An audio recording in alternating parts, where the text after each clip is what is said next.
Amén, santos. Libro número 426.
Amado Señor, presentamos una vez más este mensaje a ti, para que tú asumas el total control de esta carga maravillosa que estaremos transmitiendo esta noche.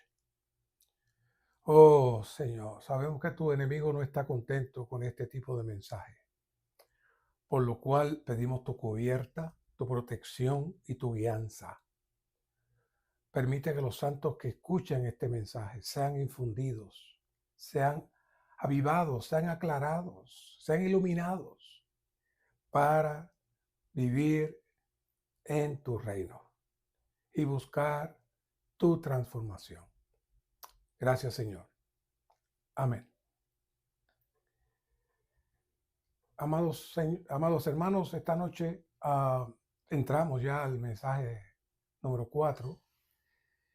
El reino consiste en subyugar la rebelión y en la transfiguración del Señor Jesús. Es un mensaje espectacular, maravilloso. Es el mensaje que en cierta medida hemos estado proyectando de diferentes maneras en estos pasados 2 años, y ahora nuevamente los hermanos nos dan la oportunidad de poder profundizar más y ver detalles que nos van a seguir abriendo nuestros ojos espirituales. Y en el libro La Iglesia Gloriosa, en una porción que hay en el primer capítulo, dice lo siguiente: a menudo la obra de salvar almas no es forzosamente la obra de Dios. Salvar almas soluciona el problema del hombre, pero la obra de Dios exige que el hombre ejerza autoridad para tener dominio sobre todas las cosas que Dios creó. Dios necesita una autoridad en su creación y ha escogido al hombre para ser esta autoridad. Esta breve referencia encierra mucha revelación. El hermano mencionar el asunto de salvar almas, todos pudiéramos considerar que ese es el objetivo y la carga de Dios, pero el hermano Ni en este libro nos dice que esto no es forzosamente la obra de Dios, pues esto soluciona el problema del hombre y su condición caída, pero no resuelve el problema de Dios. En otras palabras, si hacemos únicamente eso, nos quedamos cortos en cuanto a lo que Dios desea hacer. Así que esto nos debe enseñar a evaluar la actividad cristiana, que por cientos de años a la cual ha sido pionera en este asunto de predicar en grandes campañas y predicar el evangelio y que se salve mucha gente. Pero la pregunta es, ¿cuántos de esos salvos al día de hoy están dentro del ejercicio de la aplicación de la autoridad para tener dominio sobre todas las cosas que Dios creó? Yo creo que muchos ni se han hecho esa pregunta ni se la hicieron en toda su vida, porque está fuera de su alcance. Y cuando hablamos de ejercer autoridad, como mencionamos de hecho en el mensaje anterior, esto no es diferente de ejercer su justicia. Su autoridad y su justicia están combinados. Nuevamente les decimos, después de la caída del hombre, algo terrible sucedió en todo lo creado. Todas las cosas entraron en un proceso de autodestrucción. El mejor ejemplo somos los seres vivientes en la tierra. Todo lo que nace, al nacer, empieza a morir. Esto es lo que se conoce dentro de la ley de termodinámica, como hemos dicho antes, como entropía. Y lo que en Génesis 3:17 Dios le llama la maldición que surge por causa de la caída de Adán. Y esa caída fue el resultado instantáneo de salir fuera de Dios. Así que la salida de Adán entra no solo a Adán en la maldición, sino todo lo que es creado, porque Adán hasta ese momento era la cabeza de la creación. Y el enemigo, sabiendo eso, trabajó directamente para desestabilizar a esta pareja y por ende toda la creación. Así que es por eso que este mensaje enfatiza que el hombre creado fue con el propósito de tener dominio sobre todo lo creado.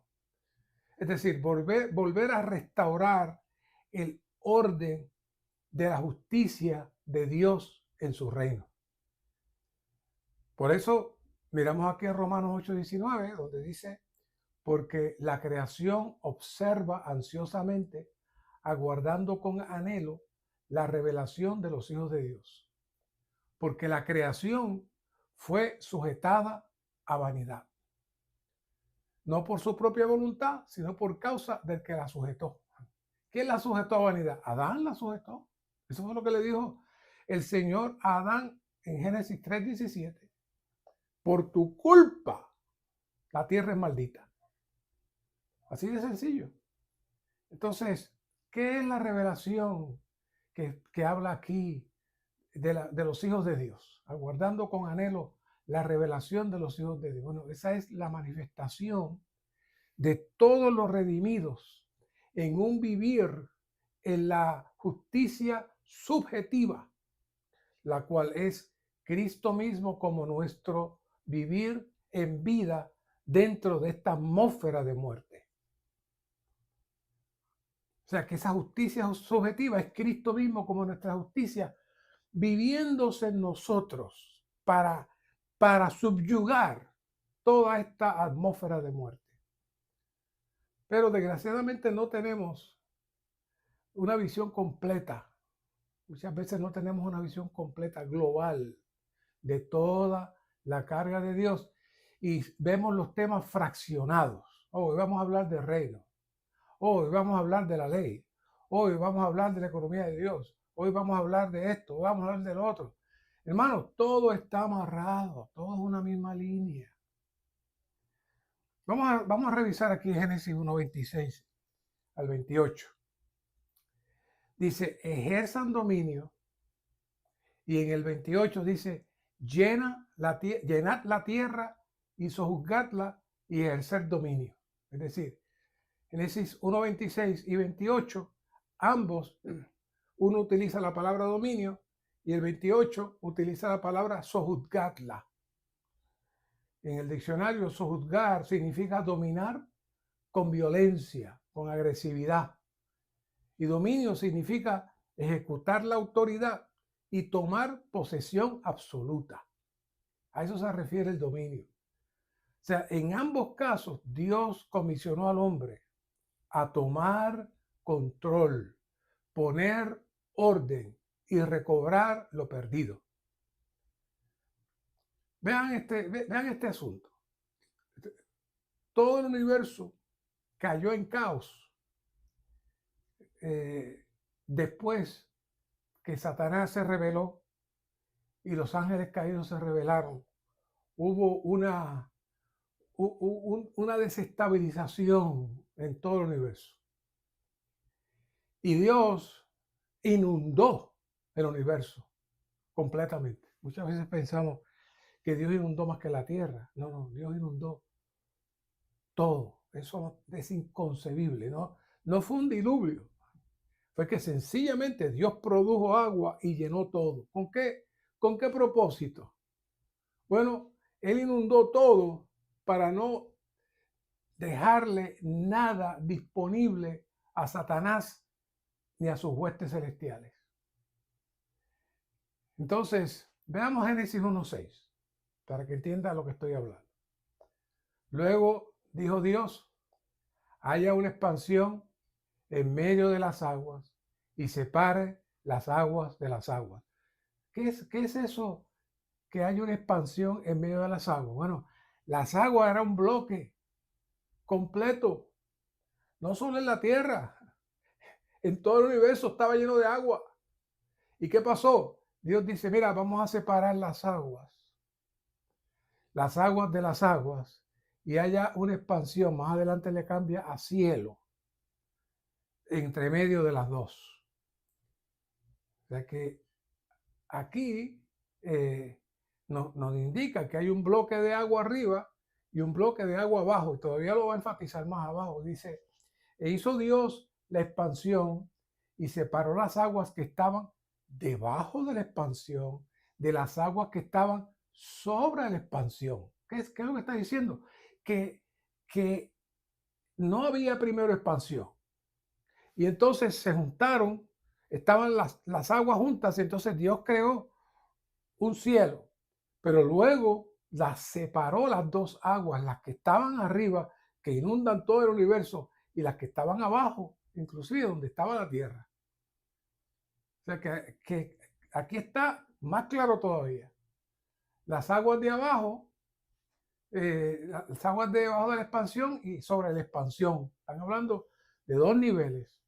Entonces dice el 8, Dios llamó la expansión cielos, y fue una tarde y una mañana, día segundo. En el 9 dice, dijo también Dios, júntense las aguas que están debajo de los cielos en un solo lugar y aparezca lo seco. Es decir, había un bloque de agua. No había nada donde estar, en ningún sitio. Pero entonces Dios separó las aguas, creó un cielo en medio de las aguas, y después de eso comenzó a trabajar en la tierra. Entonces dijo, vamos a juntar las aguas que separamos en un solo lugar y aparezca lo seco.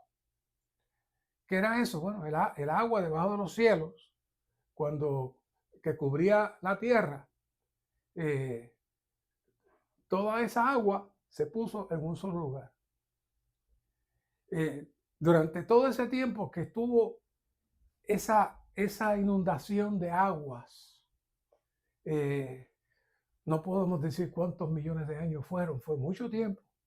Los demonios y seres malignos estaban inutilizados, no tenían lugar donde ir ni qué hacer. Pero ahora el agua se ubica en un solo lugar y surgen entonces los océanos y los mares. Claro, como hemos escuchado muchas veces, el ministerio siempre nos dice que el mar es la habitación de los demonios. Pues ellos fueron encerrados por mucho tiempo en agua, y cuando surgieron los mares, ellos siguieron allí. 1:10, Dios llamó a lo seco tierra y al conjunto de las aguas llamó mares, y vio Dios que era bueno. Ahora, ¿qué pasó? Inmediatamente que hubo tal liberación, las huestes espirituales y Satanás comenzaron a regresar para ver qué hacer. Pero Dios lo hizo a propósito, porque Él quería que el hombre asumiera el control y detuviera a Satanás y a sus huestes, y creara en la tierra la atmósfera mediante el participar del árbol de la vida, para que Dios tuviera su reino en la tierra, para que su enemigo fuera detenido y fuera neutralizado. Eso es lo que estaba detrás de eso. O sea que Dios los liberó para que el hombre tomara entonces control. Dios le dice, toma control. Hablando de este asunto de los demonios en las aguas, miren, en el mensaje, tu vida de Génesis, mensaje 7, dice, recuerde que la esfera del dominio que Dios confió al hombre incluye 3 secciones: los mares, la morada de los demonios, que son la morada de los demonios, el aire, el lugar donde están Satanás y sus ángeles, y la tierra, el campo de actividades de Satanás. Los mares, morada de demonios; el aire, el lugar donde están Satanás y sus ángeles; y la tierra, el campo de actividades de Satanás. Y vea lo que dice más abajo, aquí en el libro de la Iglesia Gloriosa. Si el hombre no ha recuperado la tierra de la mano de Satanás, no ha cumplido todavía el propósito por el cual Dios lo ha creado. A menudo el salvar almas sirve únicamente para el bienestar del hombre, pero vencer a Satanás sirve para beneficio de Dios. Salvar almas soluciona las necesidades del hombre, pero vencer a Satanás satisface las necesidades de Dios. Así que en medio de todo esto, de toda esta situación, Génesis lo que nos está entrando es en la responsabilidad del hombre de ejercer dominio y subyugar todos estos seres que estuvieron cautivos y luego entonces fueron liberados, pero aunque continuaron utilizando el mar como su morada, Dios quería que el hombre ejerciera su autoridad, su dominio, y pusiera en orden todas las cosas. Todos los que hemos crecido en el cristianismo tradicional sabemos que el énfasis en la predicación del evangelio es algo muy, muy normal y cotidiano. El objetivo es que salvar almas para librarlos del infierno y que vayan al cielo. Ahora, para Dios, el salvar almas no es el objetivo final. Dios tiene un objetivo más elevado. La predicación del evangelio es para establecer su reino. O sea que cuando Dios creó al hombre, no fue solo para que surgiera un hombre, sino para que fuera la criatura que cumpliera su deseo de derrotar a su enemigo y producir la atmósfera de su reino en la tierra, que es la atmósfera de su gloria. Fíjense en la expresión que nos trae aquí el hermano Ni. Salvar almas sirve únicamente para el bienestar del hombre, pero el vencer a Satanás sirve para el beneficio de Dios.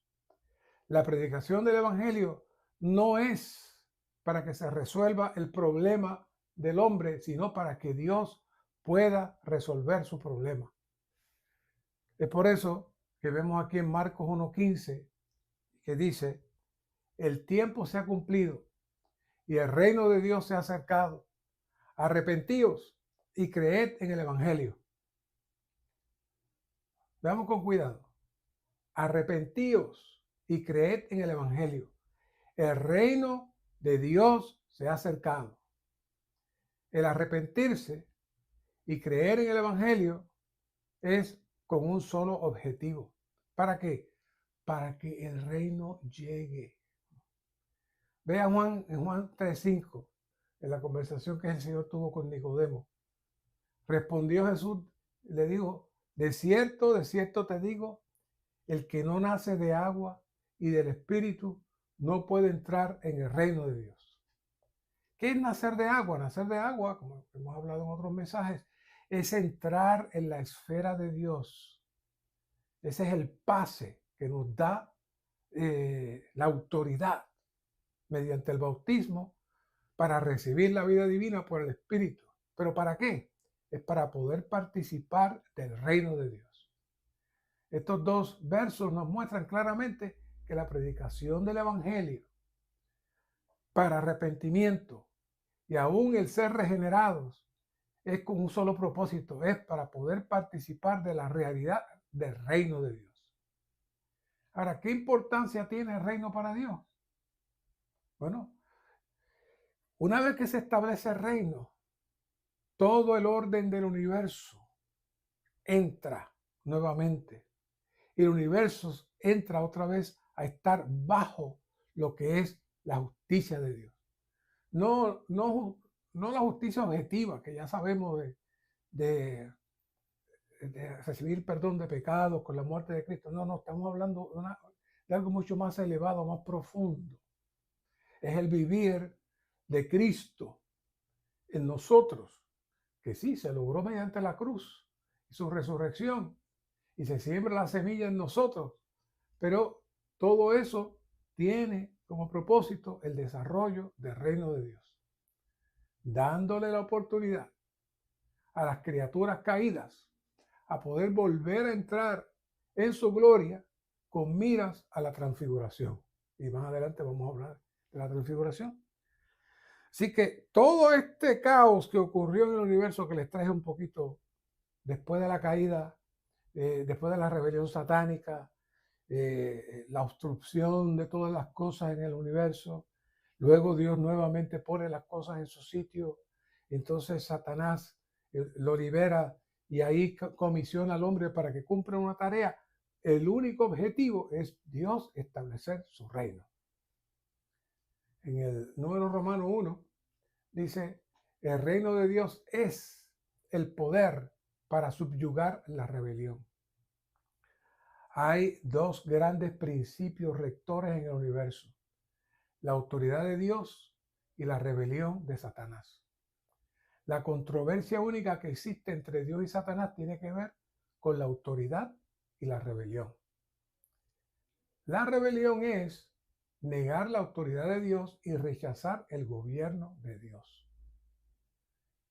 Dice, Satanás originalmente era un arcángel creado por Dios, pero debido a su orgullo se enalteció, violó la soberanía de Dios, se rebeló contra Dios, llegó a ser el adversario de Dios y estableció su propio reino. Aquí dice en Isaías: pero tú dijiste en tu corazón, subiré al cielo, por encima de las estrellas de Dios exaltaré mi trono, y en el monte de la asamblea me sentaré, en lo extremo del norte subiré, sobre la altura de las nubes, y me haré semejante al Altísimo. Eso está en Isaías 14, 13 y 14. Isaías 14, 13 y 14. ¿Qué sucedió aquí? Vea esto con cuidado, muy interesante. Satanás no tenía claro que él era un ser conectado a la realidad del universo en Dios mismo. y que no podía vivir fuera de esa atmósfera. Por eso dice aquí, tú dijiste en tu corazón. O sea, esta es la estrategia que Satanás inició en él mismo, sembrar pensamientos en su alma. Sí, Satanás tenía alma, mente, voluntad y emoción, igual que nosotros. Y él pensó, dice, tú dijiste en tu corazón, él pensó y pues comenzó a analizar y a calcular y a ver qué puedo lograr. En algunas versiones se le llama eso las contrataciones, la versión recobro la menciona el comercio. El comercio lo que hace es buscar el beneficio y qué cosas puede hacer para producir más. Ese era su comercio. Entonces, es lo mismo que él hace hoy con nosotros, nos siembra pensamientos, nos siembra pensamientos. Así se inició todo y todavía al día de hoy, todos los días se inicia el mismo proceso en diferentes cosas. Todos estamos expuestos a eso a cada minuto. He tenido situaciones donde me sucede algo, yo sé que es injusto, yo sé que lo que se está diciendo no es lo apropiado, yo sé que no es así las cosas, y entonces lo comparto con alguien, ese alguien me dice, no, eso está muy mal. Entonces, de momento el Señor me dice, para, cálmate.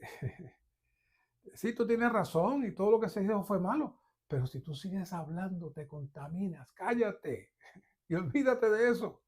Así trabaja el enemigo, así de fácil. Luego dice, subiré por encima, después dice, exaltaré, después dice, me sentaré y después dice, me subiré. Y después, lo más grande, dice, me haré semejante al Altísimo. Él vivía en una fantasía.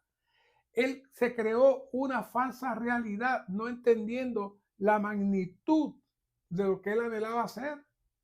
Y bajo esas premisas, él engañó millones y millones de ángeles, haciéndole creer que él se iba a tornar en un ser superior a Dios, y todos esos ángeles le creyeron. ¿Por qué digo todo esto? Porque esa es la razón para que Dios necesita el reino. Podemos hablar de reino, pero necesitamos ver qué hay detrás, por qué Dios insiste tanto en el reino. Hay toda una operación que necesita ser destruida. Así que, ¿qué le pasó a este enemigo? Entró en tinieblas. Mire, él no produjo nada, él no tiene nada, él no creó nada, él solamente se salió de la atmósfera de la gloria de Dios, perdiendo todo. Él perdió todo. Él no puede darle nada a usted, no puede meterle nada a usted. Lo único que le pone son pensamientos. Y una vez que entran esos pensamientos, entonces todo su ser, si usted los abre, todo su ser es saturado de esos pensamientos y todo su ser responde a esos pensamientos. Es lo único que él tiene. Es la única arma que tiene. La misma arma que lo destruyó a él, ahora él la usa para destruirnos a nosotros. Lo que le pasó a Satanás es como si una lámpara conectada a la energía eléctrica dijera que se va a ir por encima de la fuente de energía para alumbrar de manera independiente.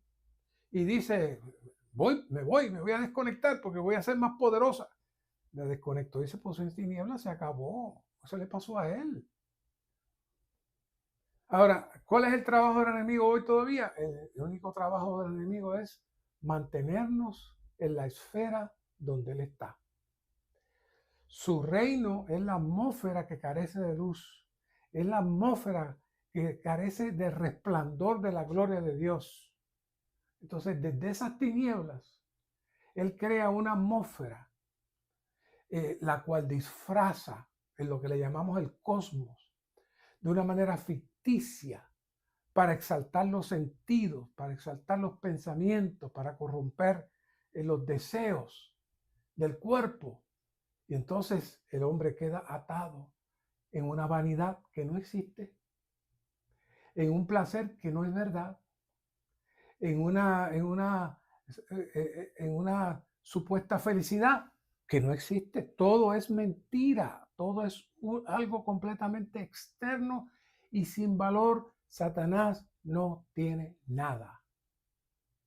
Dice aquí, cuando el hombre pecó, se rebeló contra Dios, negó la autoridad de Dios y rechazó el gobierno de Dios.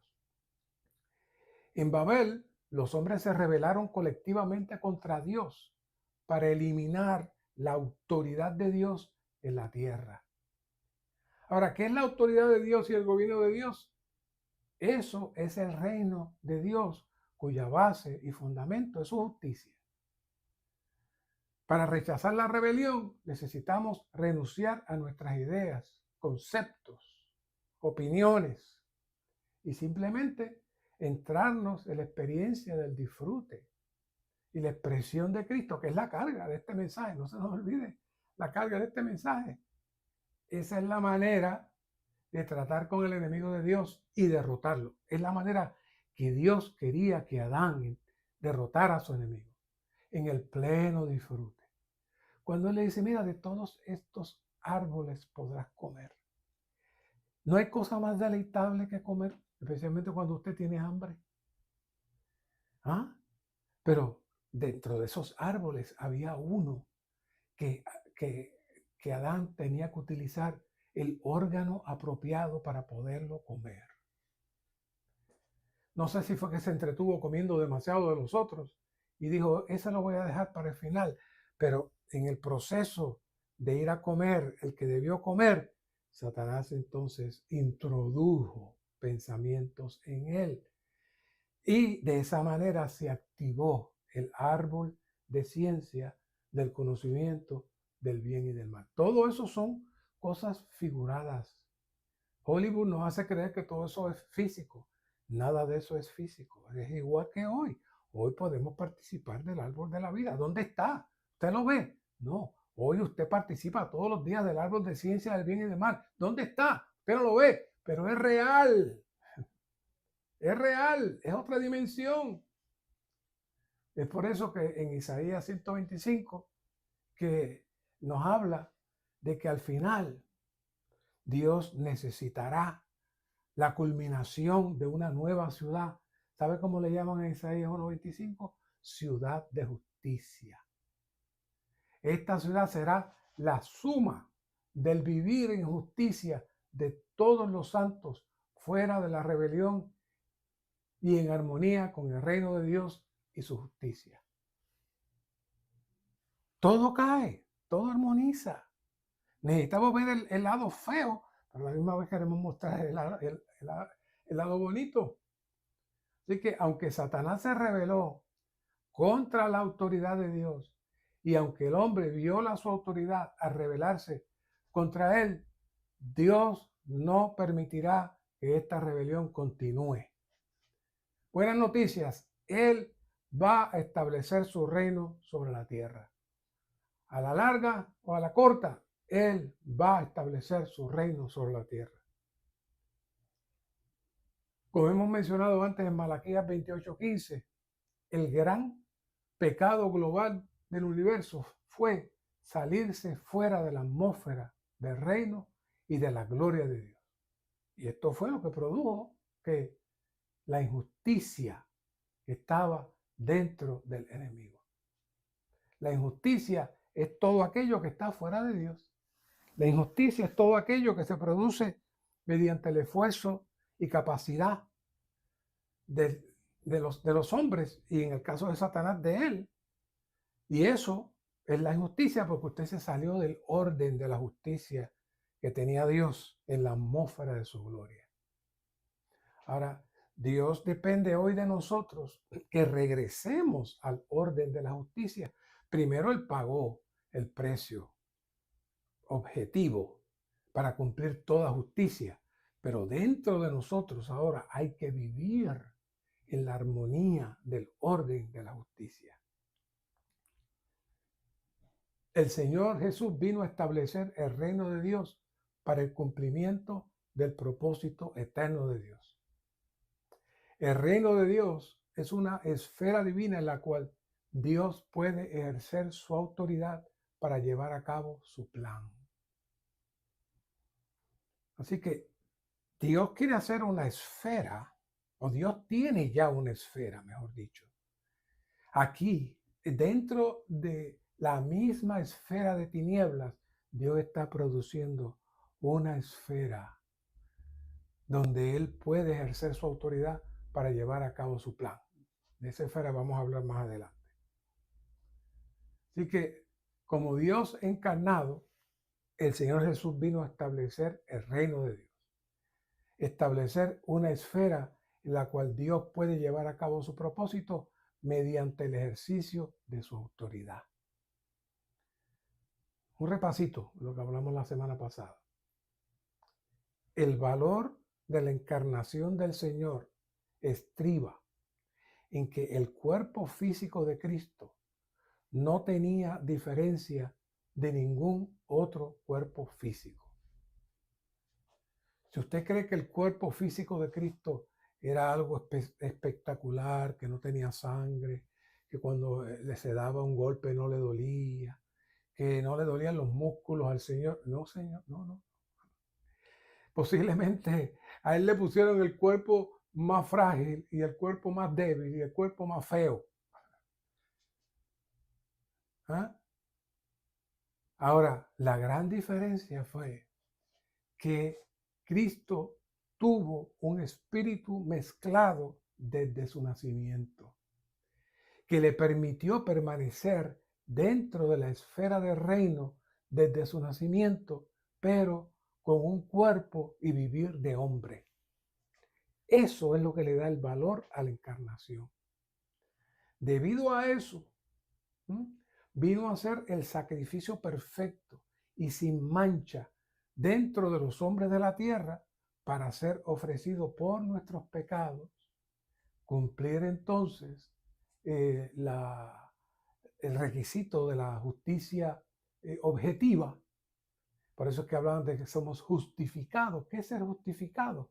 Bueno, es que ahora podemos cumplir la justicia, pero la justicia objetiva nos va a llevar a la justicia subjetiva, que es la de largo plazo. Así que en términos de su ejercicio para mantenerse en la esfera del reino, no hay diferencia entre Cristo y nosotros. Una vez que nosotros somos regenerados, tenemos un cuerpo físico, tenemos un espíritu y tenemos el Espíritu de Dios mezclado con nuestro espíritu. Esas tres cosas eran las mismas cosas que el Señor tenía.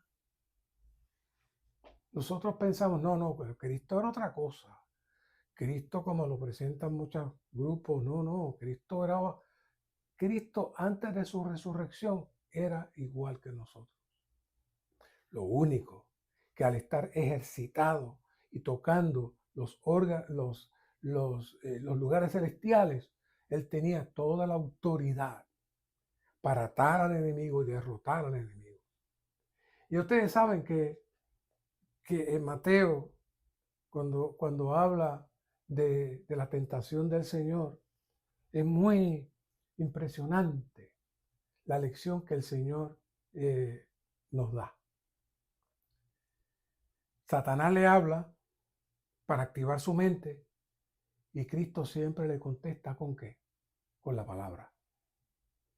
Nunca le contesta con su palabra de hombre de la tierra.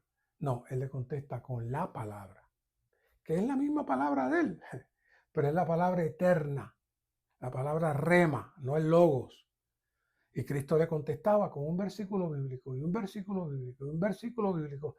Y Cristo no ejercitó su mente para contestar, él sencillamente repitió la palabra. ¿Por qué él hizo eso? Porque en el momento que aún Cristo mismo se pusiera a discutir con Satanás, el enemigo le iba a derrotar. Y usted dirá, ¿qué? Sí, pero él se cuidó. ¿Por qué él no hizo así y desapareció a los demonios de Satanás y los mató? No. Él enfrentó al enemigo como nosotros necesitamos enfrentarlo, con la palabra. Y no dejarnos que nuestra mente sea cautivada con pensamientos, aún pensamientos de la lógica de cosas que usted tiene razón, de la injusticia que le cometen a usted. Usted no puede recibir eso. Todo eso es tinieblas. nosotros podemos permanecer en la esfera celestial y nosotros también podemos derrotar a Satanás manteniendo nuestra mente en el Espíritu. Dios está esperando por un grupo de vencedores que piensen como Cristo, caminen como Cristo y vivan como Cristo. Es muy interesante, cuando yo toco estos puntos, en algunos lugares a la gente le molesta. No, eso no es así, no puede ser. Como que les gusta sentir que Satanás los domina, que Satanás hace lo que quiere con ellos. Pues no, no. Si usted se mantiene en su espíritu, sencillamente el enemigo no tiene lugar para usted. Seguimos.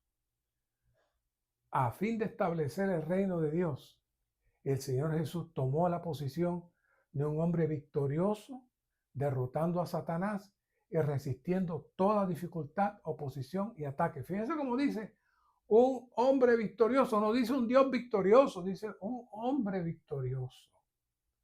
Porque el valor de la encarnación de Cristo es que Él fuera un hombre, como usted y como yo, victorioso. ¿Cómo lo logró? Manteniendo su mente en los lugares celestiales. Así que el Señor Jesús predicó el Evangelio del Reino a fin de que los pecadores rebeldes puedan arrepentirse y ser salvos, capacitados y equipados para entrar en el reino de Dios. El Señor ató a Satanás, el hombre fuerte, y entró en su casa para saquear sus bienes, a fin de que los pecadores puedan ser introducidos en la casa de Dios por medio de la regeneración con miras al reino de Dios. Ahora, vea esta sección. Estoy leyendo el bosquejo porque este bosquejo es demasiado valioso y pesado para dejar pasar cualquier cosa. Así que leemos y hacemos intervenciones.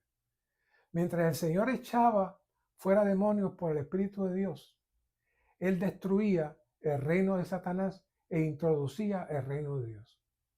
Vamos al versículo de Mateo 12:28. Pero si yo, por el Espíritu de Dios, echo fuera a los demonios, entonces ha llegado a vosotros el reino de Dios. Cuando entramos en estos versos, tengo la impresión de que miramos estos versos de forma muy limitada, muy restringida, solo pensando en las veces que el Señor sacaba a los demonios durante aquel tiempo. Pero esto es mucho más serio que los eventos que conocemos del Señor sacando demonios. Aquí hay varias cosas. Vamos por partes. Cuando dice, mas si yo, por el Espíritu de Dios, echo fuera a los demonios. ¿Por qué el Señor tuvo que enfatizar que el echar fuera a los demonios era por el Espíritu y que eso produciría la llegada del reino? Bueno, primeramente el Señor está haciendo notar la operación del Dios triuno que habita y fluye desde nuestro espíritu. Esta operación no se refiere únicamente a los eventos esporádicos en donde el Señor sacaba físicamente a los demonios, sino a la operación constante del Espíritu dentro de cada uno de nosotros. Y usted dirá, usted está, hermano Mario, usted está diciendo que yo tengo demonios. Sí. Todos estamos atacados constantemente 24/7 por los demonios. Y muchas veces nosotros abrimos nuestros sentidos. No es que usted esté posesionado, esa es otra dimensión que no voy a entrar, pero sí en nuestra mente, en nuestros pensamientos, a la que usted permite que entre coraje, a la que usted permite que entre duda, a la que usted permite que entre rencor, a la que usted permite que entre envidia. ¿De dónde sale eso? De las flores. Eso sale de los demonios. ¿Y cómo usted recibió eso? ¿Por un soplido? Por su mente. Eso está constantemente trabajándose dentro de nosotros. Por eso el apóstol Pablo en Efesios 6 dice, miren que nuestra lucha no es contra carne y sangre. En otras palabras, miren, no son las cosas físicas el problema. Es la operación de las huestes y los demonios que nada más tiene, Satanás tiene, para introducirle eso a usted. ¿Mm? Pero nosotros tenemos que un espíritu mezclado, que también avanza dentro de nosotros y que se está moviendo para hacer su hogar en nuestros corazones. ¿Mm?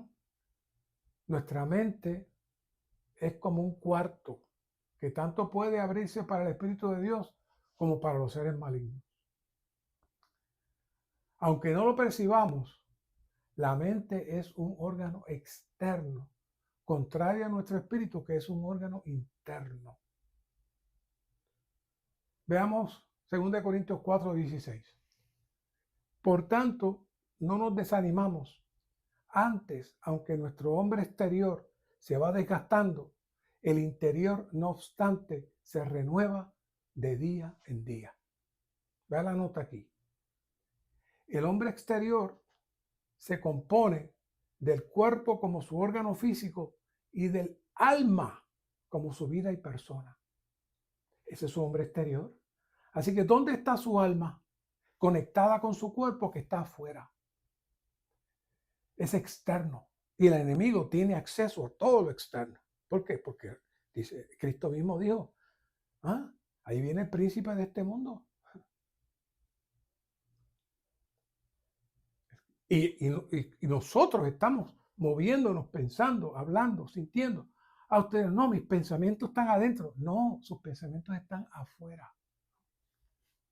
El hombre exterior se compone del cuerpo como su órgano físico y del alma como su vida y persona.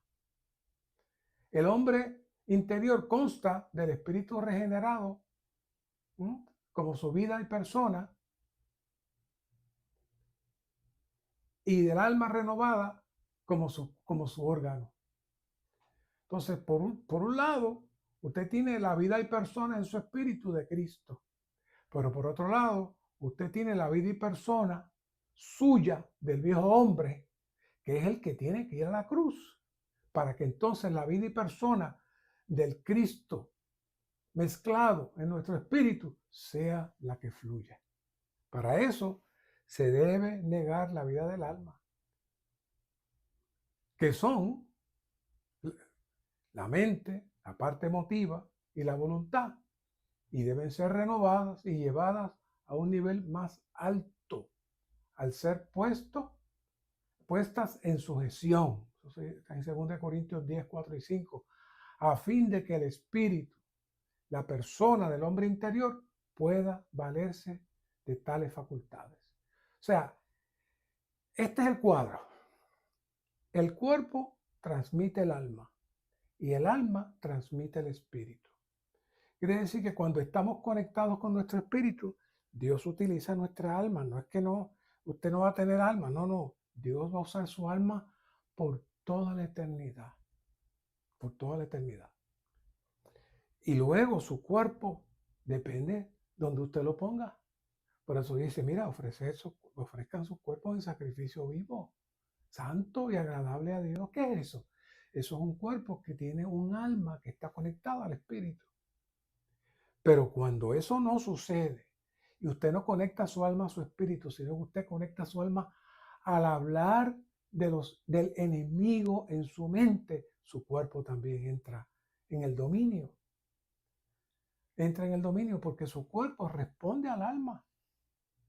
Y entonces su cuerpo activa sus sentidos y se produce entonces una contaminación. Pero todo eso es externo. Como entra, se va. Si usted, como dice el Señor, por el Espíritu, si yo por el Espíritu echo fuera a los demonios, el reino de los cielos ha llegado. Llega el reino de los cielos. ¿Y cómo es eso? ¿Cómo es que el Señor lo echa? Hoy el Señor sigue echando fuera a los demonios por el Espíritu. Todos los días lo hace, usted no se da cuenta, pero usted entra en la palabra, usted se pone a escuchar un mensaje, usted empieza a orar y el Señor empieza a trabajar y empieza a limpiar y empieza a bloquear. ¿Para qué? Para que el Señor pueda fluir. Necesitamos estar conscientes de estas cosas. ¿Por qué? Porque dice el Señor, cuando eso pasa, el reino llega. ¿Y cómo es que el reino llega? Porque yo le doy mi vida al Señor y mi vida es para el Señor y todas las cosas son para el Señor. Así que nuestra alma, eh, sin sujetarse al Espíritu, es un puente para que el enemigo de Dios actúe y opere, ¿ah?, y tome control de nosotros. Pero una vez que somos regenerados, comienza un proceso de posesión y limpieza por parte del Espíritu de Dios. Mientras más tomamos al Señor y le disfrutamos, menos fuerza tienen los demonios en nuestra mente, voluntad, ¿ah?, emoción y los sentidos del cuerpo. El Espíritu siempre está en una posición de guerra. El Espíritu siempre está en una posición de liberación para mantener limpia nuestra alma, con fines de que el Señor pueda habitar. Así que por eso el Señor todavía, Mateo 12:28, está activo. El Espíritu está operando para sacar fuera a los demonios, aunque no nos demos cuenta. Tal vivir sin la manipulación de los demonios y la guía y el hablar del Señor trae la venida del reino y entonces se cumple el verso. Así que ese versículo no era para el tiempo aquel nada más, está todos los días. Hoy el Señor está sacando los demonios. En este momento, mientras usted escucha ese mensaje, el Señor está sacando los demonios. En Marcos 4, del 35 al 41, hay un cuadro de la rebelión y del reino de Dios como poder para subyugar la rebelión. Dice aquí en el punto C1, Satanás tiene un reino, la autoridad de las tinieblas, el cual está en contra del reino de Dios. Los demonios pertenecen al reino de Satán y toman posesión de las personas para su reino. Ya le dije cómo lo hace. No es como ya como las películas del exorcista, que se le mete algo por dentro. No. Si fuera así, todo el mundo estaría santo y orando todos los días. Es mucho más sutil, mucho menos agresivo. Él está hablando constantemente, al punto que somos como Eva. Comenzamos a hablar con el demonio y a analizar con el demonio, sin darnos cuenta. Satanás es el príncipe del mundo y de la autoridad del aire. Él tiene sus ángeles, dice aquí el punto B, ¿ah?, quienes son sus subordinados como principados, autoridades y gobernadores del mundo, de las tinieblas de este mundo. Todo eso está operando, hermano. Entre lo dicho con relación al reino de Dios en Marcos 4:26 y 29, en relación en cuanto a la demostración del reino de Dios, y en el 5:1-20 vemos el incidente ocurrido en el mar tempestuoso. Todos conocemos esa historia donde los ángeles caídos que están en el aire, los demonios que están en el agua, como hablamos al principio, colaboraron para obstaculizar que el Señor Jesús fuera al otro lado del mar, porque sabían que Él estaría liberando a los cautivos en ese otro lado. Eso está en Mateo 5, del 1 al 20. Así que el Señor reprendió al viento y ordenó callar al mar debido a los ángeles rebeldes y demonios que estaban detrás de la escena. Después que Él reprendió al viento y habló al mar, cesó el viento y sobrevino gran calma, puesto que la rebelión de los ángeles malignos, los demonios, había sido subyugada por el poder del reino. Así que todos debemos estar apercibidos y alertas de la operación y mover de Satanás. Si el enemigo intentó perturbar al Señor en su viaje, imagínense de lo que Él desea hacer con nosotros. Suceden muchas cosas, como ya estoy hablando varias veces en este mensaje, que nos parecen que llegan de otros o por otros, pero es el enemigo junto con sus enviados, que están laborando constantemente para capturar nuestra mente y emociones. Se da mucho en la relación de esposo y esposa. Sé que es fuerte, hay esposas que son fuertes, hay esposos que son fuertes, los dos a veces son fuertes y están luchando con carne y sangre y Satanás y los demonios muertos de la risa, muertos de la risa. Eso se da mucho entre los hermanos en la iglesia. Ahora entramos a este punto maravilloso. El reino de Dios es la transfiguración del Señor Jesús. Lo descrito en Marcos 9, 1 al 13 es un cuadro del reino de Dios que viene con poder. El centro de este cuadro es el Jesús glorificado y junto a él están Moisés y Elías, que le representan a quien, a los santos antiguos testamentarios, y Pedro y Jacobo y Juan, que le representan a los santos del Nuevo Testamento. El hecho de que el Señor Jesús fuera transfigurado significaba que su ser encarnado como hombre fue saturado y empapado de su divinidad. Esta transfiguración, la cual era su glorificación, fue un adelanto, un anticipo de su venida en su reino. El punto 1 aquí dice, lo dicho por el Señor Jesús en el versículo 1 sobre la venida del reino de Dios con poder, fue cumplido por su transfiguración en el monte. O sea que él le profetizó anteriormente, los que están aquí verán la venida del reino con poder. Muchos pensaron que el mundo se iba a acabar y que iban a estar con soldados y cosas, pero él se estaba refiriendo a la muestra que salió físicamente de su cuerpo, que vamos a hablar un poquito más sobre eso, en perspectiva de nosotros. Dice la transfiguración, el resplandor del Señor Jesús fue su venida en su reino, donde está su transfiguración, allí está la venida del reino.